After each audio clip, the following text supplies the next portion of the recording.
Hey, good morning, everybody. Look a little weird today. I woke up with some kind of like a pimple or something right here, and it's making my lips swollen. Feels weird. It feels like the first time when I was a kid, I got stung by some wasps, and they got me all right here. I think we counted like 20 something stings. It was pretty bad, but doesn't hurt or anything. It just looks odd. I promise I didn't get punched in the lip. Anyway, just wanted to come in on here on a Friday. It's nice outside, a little spring shower, but lots of sun as you can see. So hopefully the weather gets nice later. Anyway, I didn't come on here to talk about my lip or the weather. I came on here to talk about the third place. I don't know if you guys are familiar with that concept, and I forget the author who first wrote about it, but it's a very important concept, something I've been thinking about a lot. So I think a side effect of being on social media a lot for a lot of people tends to be this idea that we're lonesome, even though we're supposed to be more connected than ever. And that's not right, but we have the power to change it. The third place is described as you need a third place to exist. And think about even just a few generations ago, they had that in spades. So what am I talking about? Well, your first place is your home. Your second place is your work. And your third place is some place that you go regularly for fellowship. That used to be for a lot of people church or the clubs, like Friars Club or, what are these societies, I don't want to get into like secret societies and all that. We know that has a whole other bag of tricks at play, but something as simple as Shriners Club or Kiwanis or Rotary, Some people joined a bowling league, or hell, Homer Simpson went to Moe's every time on the way home from work. So, that kind of thing. There was a third place that people existed, bowling leagues and things like that. And not everybody has that anymore. I was talking to somebody at jiu-jitsu recently. He said he grew up in the church and he loved going to church when he was a kid, but he doesn't go anymore. But he said jiu-jitsu's become that place for him, a place where he has a good network. And if he misses a class or two, people ask, hey, where you been? I think that's important. I think that you don't even have to go to a physical place all the time. While that's hugely beneficial, something like going through your phone contacts list and calling somebody you haven't talked to in a while can be very, very powerful. So as a salesperson, I use that a lot. I'll reach out sometimes purely as a social call a contractor or a business contact I haven't talked to in a while and just say, hey, how's it going? In fact, earlier today, I called this guy Bo. I did a project for a few years ago, and we were supposed to get a beer after the project wrapped, and we just never did. We get busy. I don't care if we ever get together. The idea that I reached out to him, we had a nice 10-minute conversation on the phone. I told him what I was up to in work, shared my business card with him, and moved on. It's powerful, guys. I reach out to people constantly because I think as a human being, we need connection. And I think early in my relationship, I had a lot of friends that I started to let fall by the wayside. I think that happens to a lot of us. And my wife, who was then just my girlfriend and then later my fiance, she was really good at maintaining friendships. And she says, Charlie, you're a lot better at that initial connection. You can connect with almost anybody on almost anything. And I think she's right.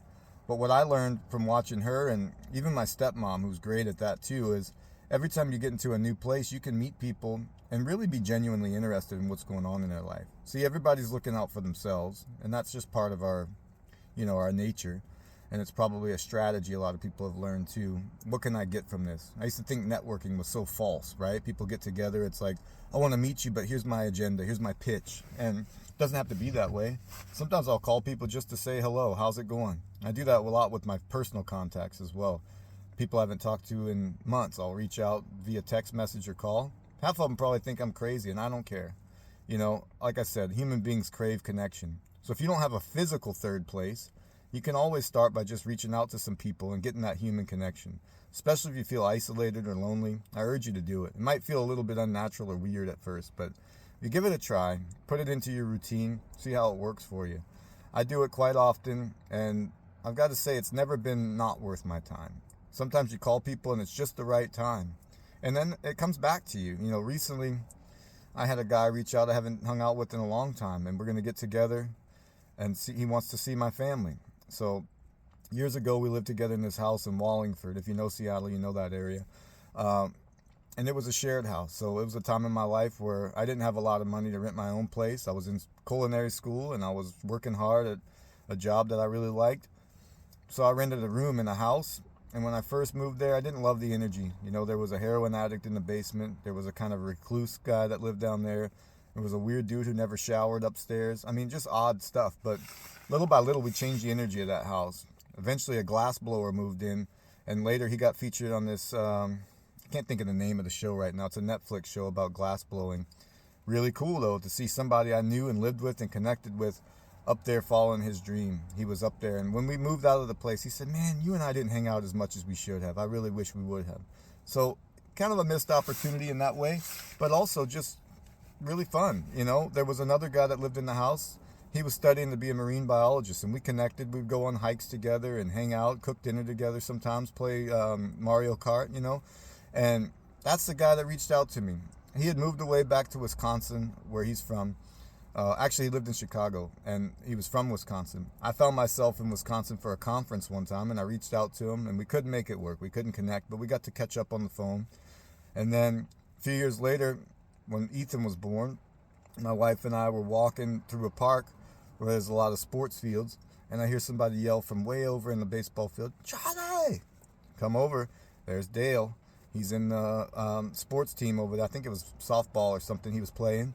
And we got to catch up. He got to meet Ethan when he was an infant. He got to meet my wife. And I was always really happy that we bumped into each other. So that's the guy that reached out. I was out in Whistler for my 40th birthday with my wife skiing last week. And here comes a phone call from Dale. He saved in my phone. I said, hey, what's going on, buddy? He goes, hey, I was thinking about you, man. I really want to get together.